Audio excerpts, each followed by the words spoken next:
Hello दोस्तों, कैसे हैं आप सब। तो हम लोग पिछले क्लास में जैन धर्म के बारे में पढ़े थे। ठीक है, आज हम लोग पढ़ेंगे बौद्ध धर्म के बारे में। हम लोग जानते हैं कि 6ठी शताब्दी ईसा पूर्व में दो धर्मों का बहुत ज्यादा विकास हुआ। पहला जो था जैन धर्म, दूसरा जो था बौद्ध धर्म। हम लोग एग्जाम के पर्पज से पढ़ रहे हैं। ठीक है, जैन धर्म हम लोग ऑलरेडी क्लास कर चुके हैं, नहीं देखे हैं तो आप जाकर देख सकते हैं। ठीक है, प्राचीन भारत के इतिहास में 6 से 7 क्लास ऑलरेडी हो चुका है। ठीक, हम लोग जानते हैं कि 6ठी शताब्दी ईसा पूर्व में ऑलरेडी देख चुके थे कि लगभग 62 धर्मों का विकास हुआ था, जिसमें दो धर्म बहुत ज्यादा इंपॉर्टेंट था, एक तो जैन धर्म और दूसरा बौद्ध धर्म। ठीक है, तो आज हम लोग क्या पढ़ेंगे, तो बौद्ध धर्म के बारे में पढ़ेंगे। वीडियो अच्छा लगेगा तो लाइक करिएगा, कमेंट करिएगा, शेयर करिएगा, सब्सक्राइब करके बेल आइकन को दबा दीजिएगा ताकि आपके पास नोटिफिकेशन टाइम टू टाइम पहुंचता रहे। तो चलिए हम लोग देखते हैं, आज हम लोग बौद्ध धर्म के बारे में पढ़ते हैं। तो देखते हैं कि बौद्ध धर्म का जो संस्थापक कौन थे, तो गौतम बुद्ध थे। और बौद्ध धर्म के संस्थापक गौतम बुद्ध का जो जन्म हुआ था 563 ईसा पूर्व में कपिलवस्तु के निकट नेपाल के तराई में लुम्बिनी में हुआ था। इतना बात आपको ध्यान में रखना चाहिए। गौतम बुद्ध के पिता का नाम सुदोधन था और सुदोधन जो थे कपिलवस्तु गणतांत्रिक शाक्यों के प्रधान थे और उनके माता का नाम महामाया देवी था और वो कोसल राजवंश के कन्या थे। ये बात आपको ध्यान में रखना चाहिए। ठीक है, उनके माता का क्या हुआ कि बहुत ही जल्द ही देहांत हो गया था इनके जन्म के पश्चात। और जन्म के पश्चात जब देहांत हुआ तो इनके पालन पोषण कौन किए, तो इनके मौसी किए थे। और इनके मौसी का नाम क्या था, तो महाप्रजापति गौतमी था। ये क्वेश्चन बार बार पूछते रहता है कि उनके मौसी का नाम क्या था, तो महाप्रजापति गौतमी था। ठीक, ये बात आपको ध्यान में रखना चाहिए। इनके परिवार के बारे में और इनके बचपन के नाम के बारे में भी देख ले तो इनके बचपन का नाम क्या था, तो सिद्धार्थ था। इनके पिता का नाम क्या था, तो सुदोधन था। इनके माता का नाम महामाया देवी था। ठीक है, और इनके मौसी या सौतेली माँ का नाम क्या था, तो महाप्रजापति गौतमी था। ठीक है, उनकी पत्नी का नाम क्या था, तो यशोधरा था।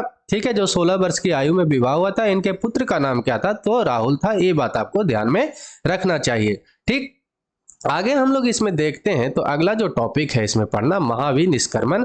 और महाविनिष्क्रमण के बारे में पूछते रहता है कि महाविनिष्क्रमण किसे कहते हैं। ठीक है, तो महाविनिष्क्रमण किसे कहते हैं, तो हम लोग जानते हैं कि महात्मा बुद्ध जो थे 29 वर्ष की आयु में अपना घर को त्याग कर दिए थे। और घर को जो त्यागे थे, गृह को जो त्यागे थे, उसी को बौद्ध साहित्य में क्या बोला गया है, तो महाविनिष्क्रमण कहा गया है। ये बात आपको ध्यान में रखना चाहिए। गृह को ये त्यागे क्यों थे, तो हम लोग जानते हैं कि जब इनका जन्म हुआ था तो जब इनका पत्र ऋषियों से दिखाया गया, ऋषि मुनियों से दिखाया गया, तो उनके द्वारा बोला गया कि ये आगे जाके एक बहुत बड़े साधु बनेंगे। मतलब कि ये जितना भी राजपाट है ये अपना त्याग देंगे और आगे जाके बहुत बड़ा साधु बनेंगे जो पूरा दुनिया भी याद करेगा। तो इसी के कारण से इनके बाबूजी जो थे इनके बाहर नहीं निकलने देते थे और ज्यादा से ज्यादा बाहर के दुनिया से इनको बचा के रखते थे। लेकिन एक बार क्या हुआ कि एक बार कहीं जा रहे थे और जिसमें क्या किया कि 4 दृश्य देखे थे। और ये 4 दृश्य को देखने के बाद ये प्रभावित हुए उनसे और 29 वर्ष की आयु में अपना घर को त्याग कर दिए थे। और ये 4 दृश्य कौन कौन सा था, तो हम लोग देखते हैं। तो क्या था, तो पहला जो था अपना कि वृद्ध व्यक्ति को देखना, दूसरा था रोगी व्यक्ति को देखना, ठीक है, मृतक को देखना और सन्यासी को देखना। ये चारों को देखने के बाद 29 वर्ष की आयु में घर त्याग दिए, जिसी को क्या बोला गया है, तो महाविनिष्क्रमण कहा गया है। ये बात आपको ध्यान में रखना चाहिए। गृह त्याग का प्रतीक जो है घोड़ा माना जाता है। और घोड़ा को और इनके घोड़े का नाम क्या था, तो कंथक था। और इनके सारथी का नाम क्या था, तो चन्ना था। ये बात आपको ध्यान में रखना चाहिए। ज्ञान की प्राप्ति, ये जो अगला टॉपिक है, यहाँ से क्वेश्चन बहुत ज्यादा पूछते रहता है। तो हम लोग देखते हैं इसमें क्या पढ़ना है कि बुद्ध के प्रथम जो गुरु थे कौन थे, तो वैशाली के अलार कलाम शाक्त दर्शन के आचार्य थे। और इन्हीं से क्या किए थे कि संन्यास काल में शिक्षा प्राप्त किए थे। ये बात आपको ध्यान में रखना चाहिए। एक और गुरु थे, उनका नाम क्या था, तो रुद्रक रामपुत्र था। ये जो थे एक और गुरु थे किनका, तो महात्मा बुद्ध के। ये बात आपको ध्यान में रखना चाहिए। ठीक है, आगे हम लोग देखते हैं। तो क्या हुआ कि महात्मा बुद्ध ने बोध गया में निरंजना नदी के तट पे कठोर तपस्या किए। और तपस्या करने के बाद क्या हुआ कि सुजाता नामक लड़की के हाथों से खीर खाकर अपना उपवास तोड़े थे। ये बात आपको ध्यान में रखना चाहिए। 29 वर्ष की आयु में ते अपना घर त्यागे और घर त्यागने के बाद कि 6 वर्षों की तपस्या के बाद 35 वर्ष की आयु में उन्हें बैसाख की पूर्णिमा को बोधगया में निरंजना नदी के तट पे उन्हें ज्ञान की प्राप्ति हुआ। और जो ज्ञान की प्राप्ति हुआ था एक पीपल वृक्ष के नीचे हुआ था और उसे क्या बोला गया, तो संबोधि कहा गया। ये बात आपको ध्यान में रखना है। उनको ज्ञान की प्राप्ति के बाद तथागत बुद्ध कहा गया, ये बात भी आपको ध्यान में रखना चाहिए। बुद्ध को ज्ञान की प्राप्ति के बाद क्या क्या कहा जाने लगा, ये भी हम लोग देखते हैं। तो बुद्ध को ज्ञान की प्राप्ति के बाद तथागत मतलब वस्तुओं के वास्तविक जानकार, मैत्रेय, शाक्य मुनि, लाइट ऑफ एशिया मतलब कि एशिया का ज्योति पुंज भी कहा जाता है। ये बात आपको ध्यान में रखना है। इतना चीज अगर दे दे कि तथागत किनको बोला जाता है, मैत्रेय किनको बोला जाता है, शाक्य मुनि, लाइट ऑफ एशिया, ये सारा किनको बोला जाता है, किनको संबोधित किया जाता है, तो महात्मा बुद्ध को संबोधित किया जाता है। ये बात आपको ध्यान में रखना है। दूसरा जो हम लोग देख ले हैं कि ये जो बोध गया है, बोध गया कहाँ है, तो गया के निकट क्या है कि अपना बोध गया है, मतलब जो है कि बिहार में एक जिला है गया, वहीं पे एक बोध गया जगह है, वहीं एक निरंजना नदी को फल्गु नदी भी कहते हैं।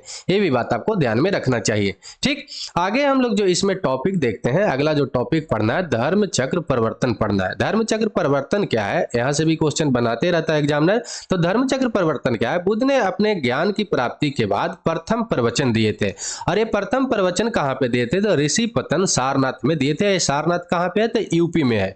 ठीक है, 5 ब्राह्मणों को दिए थे अपना प्रथम प्रवचन। ठीक है, जिसी को क्या बोला गया, तो धर्म चक्र परिवर्तन बोला गया। और ये 5 ब्राह्मणों का भी नाम देख ले, तो क्या क्या नाम था, तो वदी था, वप था, आज था, असजी था और कौंडिन्य था। ये बात आपको ध्यान में रखना है। लेकिन इनके आनंद जो एक शिष्य थे, बहुत ज्यादा बुद्ध के प्रिय शिष्य थे, और बुद्ध आनंद को ही संबोधित करके अपना उपदेश दिया करते थे। ये बात आपको याद रखना है। आनंद के कहने पर ही बुद्ध ने बौद्ध संघ में क्या किए थे कि स्त्रियों के प्रवेश का अनुमति भी दिए थे।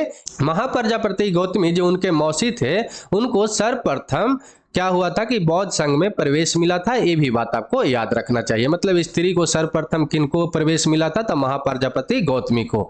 ठीक, ये बार बार क्वेश्चन पूछते भी रहता है। आगे हम लोग देख लेते हैं, यहां से भी क्वेश्चन बनाते रहता है कि महत्वपूर्ण घटनाएं और उनका प्रतीक, बुद्ध से जो संबंधित महत्वपूर्ण घटनाएं और उनका प्रतीक पूछते रहता है। क्या करेगा कि एक तरफ दे देगा घटना और एक तरफ दे देगा प्रतीक, और यहां से क्वेश्चन पूछते रहता है। तो हाथी जो प्रतीक था, क्या चीज का, माता के गर्भ में आना। कमल किसका प्रतीक था, तो बुद्ध का जन्म का। घोड़ा गृह त्याग का, अभी हम लोग देखे थे।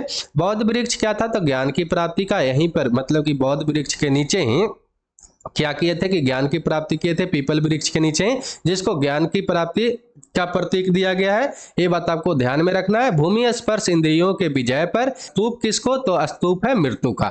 इतना आपको ध्यान में रखना चाहिए। ठीक है, आगे हम लोग देखते हैं तो क्या पढ़ना है, महापरिनिर्वाण पढ़ना है। महापरिनिर्वाण क्या है कि गौतम बुद्ध जो थे 80 वर्ष की उम्र में 483 ईसा पूर्व में चुंद नामक एक कर्मकार के हाथों शुक्र खाने के बाद क्या हुआ कि कुशीनगर में अपना देह को त्याग कर दिए थे। उसी को क्या बोला जाता है, तो महापरिनिर्वाण कहा जाता है। ये बात आपको ध्यान में रखना चाहिए। बुद्ध की मृत्यु के बाद क्या हुआ कि उनके अवशेषों के 8 भागों में बांटकर 8 स्तूपों का निर्माण करवाया गया। ठीक, ये बात आपको ध्यान रखना है। मतलब कि बुद्ध का जब स्वर्गवासी हुआ था ना, उसी को हम लोग क्या कहते हैं, तो महापरिनिर्वाण कहते हैं। ये ध्यान में रखना चाहिए। बुद्ध के अनुयायी कौन कौन थे, तो आनंद थे। हम लोग देखे थे कि इनका परम शिष्य थे। उपाली, सारिपुत्र, जीवक, अजात शत्रु जो मगध नरेश थे, अशोक थे, देवदत्त थे, घोषाल थे, प्रजापति गौतमी थे। ठीक है, जो उनकी मौसी थे, बिंबिसार की पत्नी क्षेमा, सुनंदा, ठीक, यशोधरा, प्रेषणजीत जो कौशल नरेश थे। इतना आपको ध्यान में रखना है। बुद्ध के भ्रमण जो है अगला टॉपिक है। तो बुद्ध के भ्रमण से देखते हैं कि बुद्ध ने लगातार भ्रमण कर केवल वर्षा ऋतु को छोड़कर 40 वर्षों तक अपना उपदेश दिए थे। कितना वर्षों तक, तो 40 वर्षों तक। ठीक है, और उन्होंने सर्वाधिक उपदेश कहाँ पे दिए थे, ये भी क्वेश्चन पूछता है। तो सर्वाधिक उपदेश कहाँ दिए थे, तो कौशल प्रदेश की राजधानी श्रावस्ती में ये अपना जो थे सर्वाधिक उपदेश दिए थे। और प्रथम उपदेश कहाँ पे दिए थे, तो सारनाथ में दिए थे। ये क्वेश्चन भी पूछते रहता है बार बार। ठीक, महात्मा बुद्ध ने अपने उपदेशों का व्यावहारिकता पर आधारित क्या किए थे कि उपदेश दिए थे, व्यावहारिकता पर अधिक उपदेश दिए थे। ज्यादा से ज्यादा जो इनका उपदेश होता था व्यावहारिकता पे होता था। ये बात आपको ध्यान में रखना है। आगे हम लोग देखते हैं बौद्ध धर्म के सिद्धांत के बारे में। बुद्ध ने क्या किया, अपने अनुयायियों के लिए आचार नियम, कुछ नियम बनाए जो इस प्रकार है। इसमें क्या हुआ कि 4 आर्य सत्यों का उपदेश दिया गया है। किनके द्वारा, तो बुद्ध के द्वारा। बुद्ध इसमें 4 आर्य सत्यों के बारे में बोले हैं जो इस प्रकार है, आप देखिएगा। जो पहला जो है दुख, मतलब कहें कि संसार में दुख है, समुदय दुख के कोई ना कोई कारण भी है। ठीक है, आपको संसार में रहना है तो दुख को झेलना ही पड़ेगा। ठीक है, दुख का कोई ना कोई कारण भी होगा।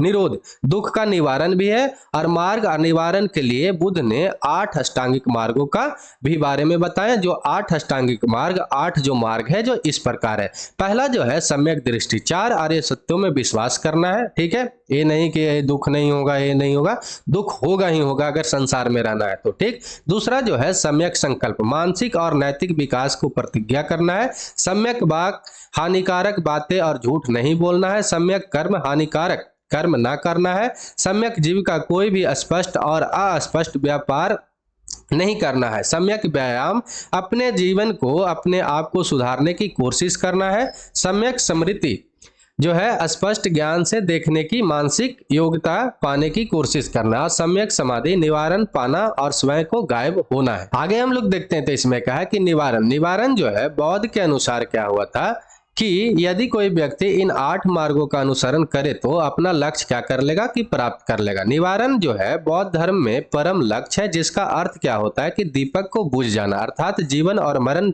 के चक्र से क्या हो जाना, मुक्त हो जाना। 10 सील जो थे कि महात्मा बुद्ध के द्वारा एक बात बोला गया था, 10 सील। 10 सील का मतलब क्या होता है हम लोग देखते हैं तो 10 सील जो है निवारण को सरल बनाने के लिए बुद्ध ने क्या किए थे कि 10 सीलों का प्रतिपादन दिए थे, जिसको 10 सील कहा गया था। और ये 10 सील में क्या क्या शामिल था तो अहिंसा शामिल था, सत्य शामिल, से मतलब कि चोरी ना करना ये शामिल था, पराये धन का लोभ नहीं करना, नशे का सेवन नहीं करना, ठीक है, स्त्रियों से दूर रहना, दुराचार से दूर रहना, असमय भोजन न करना, सुगंधित पदार्थ से दूर रहना मतलब कि उसको वर्जित करना, आभूषणों को क्या करना कि त्याग करना। ये सब क्या था कि 10 सील में शामिल था, जो निवारण को सरल बनाने के लिए महात्मा बुद्ध ने प्रतिपादन दिए थे। ये बात आपको ध्यान में रखना चाहिए। बौद्ध धर्म में क्या हुआ था कि ईश्वर और आत्मा में विश्वास नहीं करते थे बौद्ध धर्म में, जिसके के कारण इसको क्या बोला गया तो अनीश्वरवादी या अनात्मवादी कहा गया है। ठीक है, बौद्ध धर्म में क्या है कि पुनर्जन्म का विश्वास करता है, लेकिन क्या है कि बौद्ध धर्म में पुनर्जन्म को चेतना के संदर्भ से लिया गया है। ये बात आपको ध्यान में रखना चाहिए। आगे हम लोग देखते हैं तो क्या हुआ कि बौद्ध धर्म ने वर्ण व्यवस्था के कटु आलोचना किया था, और इसमें क्या हुआ कि स्त्रियों का भी प्रवेश का अनुमति दिया गया था। ये बात आपको याद रखना। वर्ण व्यवस्था हम लोग देखे थे ऋग्वेद में, मतलब कि उत्तर वैदिक काल में हम लोग देखे थे कि वर्ण व्यवस्था जो था 4 वर्णों में विभाजित कर दिया गया था हिंदू धर्म में। वो 4 वर्ण कौन कौन था तो ब्राह्मण, क्षत्रिय, वैश्य और शूद्र था। इसमें क्या किया कि बहुत ज्यादा उसका आलोचना किया गया, जिस कारण से क्या हुआ था कि ये और भी ज्यादा प्रभावित साबित हुआ था बौद्ध धर्म जो था। ठीक है, ये बात आपको ध्यान में रखना है। बौद्ध धर्म में क्या होता था कि भिक्षु जो होते थे, बौद्ध भिक्षु जो होते थे, वर्षा काल के दिनों में एक ही स्थान पे वो रहते थे। जो स्थान को क्या बोला जाता था तो बसस्य कहा जाता था। ये बात आपको ध्यान में रखना चाहिए। बौद्ध धर्म को जो संरक्षण प्राप्त था, किस किस राजा से संरक्षण प्राप्त था तो देखते हैं तो बिंबिसार से था, अजातशत्रु से था, अशोक से था, कनिष्क से था, हर्षवर्धन और भी राजाओं से क्या था तो इसको संरक्षण प्राप्त था। ठीक, बौद्ध संगीति के बारे में देखते हैं तो यहां से क्वेश्चन बहुत ज्यादा पूछते रहता। तो 4 बौद्ध संगीतियां हुआ था। ठीक है, 2 हुआ था जैन धर्म में और 4 हुआ था बौद्ध धर्म में। तो 4 कब कब हुआ था, कौन से जगह पे हुआ था, किसके शासन काल में हुआ था, अध्यक्ष, इतना क्वेश्चन बनते रहता। तो प्रथम बौद्ध संगीति जो हुआ था 483 ईसा पूर्व में हुआ था राजगीर में। ठीक है, राजगीर कहाँ है तो बिहार में ही है। ठीक, ये बात आपको ध्यान में रखना है। अजातशत्रु के शासन काल में हुआ था। अध्यक्ष कौन थे तो महाकश्यप थे। द्वितीय बौद्ध संगीति कब हुआ तो 383 ईसा पूर्व में हुआ था, वैशाली में हुआ था, काल अशोक के समय में हुआ था, शासन काल में हुआ था। सवाकामी क्या थे कि अध्यक्ष थे। तृतीय बौद्ध संगीति 255 ईसा पूर्व में पाटलिपुत्रा में हुआ था। ये बहुत ज्यादा इंपॉर्टेंट है, क्यों, क्योंकि यह अशोक के शासन काल में हुआ था। ठीक है, मोगलीपुत्तिस जो थे क्या थे कि इसके अध्यक्ष थे। चतुर्थ बौद्ध संगीति जो हुआ था ईसा के प्रथम शताब्दी में हुआ था कुंडलवन में। ठीक है, कुंडलवन कहाँ है तो कश्मीर में है। ठीक, ये बात ध्यान में रखना। और ये किसके शासन काल में हुआ था तो कनिष्क के शासन काल में हुआ था। वसुमित्र इसके अध्यक्ष थे और अश्वघोष जो थे इसके उपाध्यक्ष थे। ये ध्यान में आपको रखना चाहिए। ठीक, चलिए, ये इसका मतलब कि जो चार संगीति हुआ था इसका कुछ ना कुछ तो परिणाम निकलेगा। तो प्रथम जो बौद्ध संगीति का परिणाम क्या निकला था कि विनय पिटक को उपाली के द्वारा और सूत पिटक को आनंद के द्वारा क्या किया गया कि लिखा गया। ठीक है, ये बात आपको ध्यान में रखना है। और द्वितीय बौद्ध संगीति में क्या हुआ कि कुछ भिक्षुओं ने संघ से अलग होकर महासंघीय नामक एक संप्रदाय बनाया, जिसको क्या बोला गया था, थेरावादनी भी कहलाए। ये बात आपको ध्यान में रखना है। ठीक है, तृतीय बौद्ध संगीति में क्या हुआ कि मोगली पुत्तिस्त ने अधिधम पिटक का संकलन किया था। और चतुर्थ बौद्ध संगीति में क्या हुआ था कि धर्म जो था, बौद्ध धर्म जो था, दो भागों में बट गया। एक तो हीनायन और दूसरा जो था महायान में, दो संप्रदायों में क्या हुआ कि बट गया आगे जाके। ठीक, चलिए आगे हम लोग देखते हैं बौद्ध साहित्य के बारे में। ये टॉपिक से भी क्वेश्चन बनते रहता है, बौद्ध साहित्य क्या क्या था और यहाँ पे क्या क्या चीज का वर्णन किया गया है। ठीक है, ये देख लेते हैं। तो बौद्ध धर्म के जो सबसे प्राचीन ग्रंथ है वो है त्रिपिटक। और त्रिपिटक में कौन कौन सा ग्रंथ शामिल है तो आपको याद रखना है, विनय पिटक, सूत पिटक और अधिधम पिटक। विनय पिटक में क्या दिया हुआ है कि बौद्ध धर्म के नियमों के बारे में वर्णन दिया हुआ है। सूत पिटक में धार्मिक विचारों और वचनों के बारे में संग्रह है।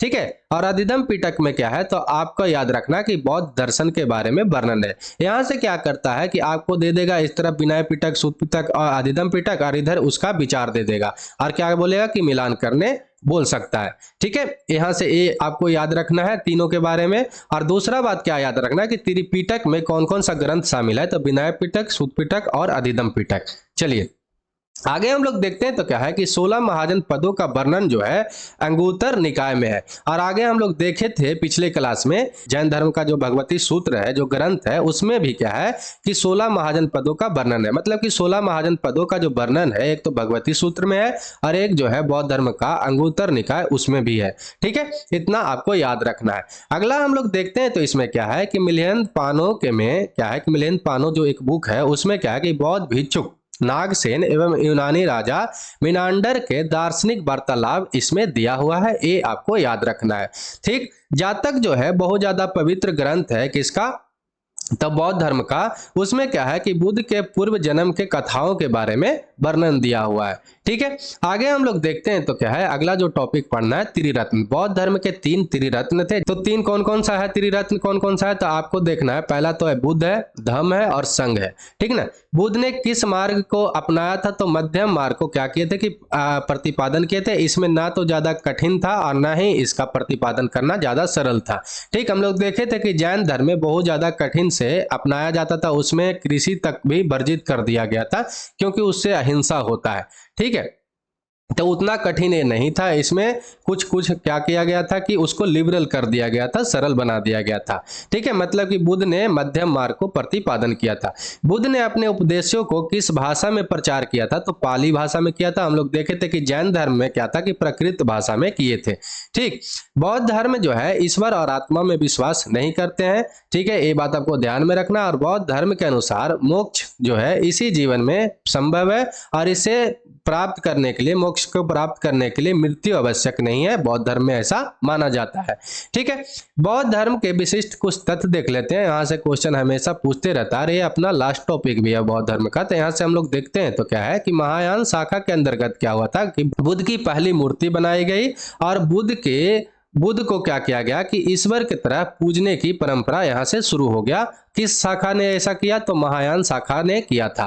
ये बात आपको ध्यान में रखना है। आगे हम लोग देखते हैं तो क्या है कि महायान शाखा में स्वर्ग और नरक की अवधारणा को भी देखा गया है। मतलब कि लिखा हुआ है कि स्वर्ग और नरक का भी इसमें अवधारणा है। ठीक है, ये बात आपको याद रखना है। बोधिसत्व के बारे में देखते हैं तो बोधिसत्व के विकास जो है महायान शाखा से हुआ है। ठीक है, कुल 4 बोधिसत्व दिया गया। 4 कौन कौन है तो मंजूश्री है, ठीक है, ब्रजपानी है और पद्मपानी है और मैत्रेय है। ये बात आपको ध्यान में रखना है। आगे हम लोग इसमें देखते हैं तो क्या है कि ये बहुत ज्यादा इंपॉर्टेंट भी है, इसको याद रखिएगा। बंगाल के एक शैव शासक था शशांक। शशांक के द्वारा क्या किया गया था कि जहां पे बुद्ध ने ज्ञान की प्राप्ति किए थे, जो वृक्ष के नीचे, पीपल के वृक्ष के नीचे, बोधि वृक्ष को क्या किया था तो शशांक ने कटवा दिया था। ठीक है, ये क्वेश्चन बार बार पूछते भी रहता है कि किसके द्वारा कटवा दिया गया था बोधि वृक्ष को तो शशांक के द्वारा। ठीक है, आगे हम लोग देखते हैं तो क्या है कि कनिष्क और हर्षवर्धन ने क्या है कि महायान शाखा के पोषक शासक थे, मतलब कि उसको संरक्षण प्राप्त करने वाले थे। ठीक है, हम लोग देखे थे कि महायान और हिनायन में दो भागों में बट गया था।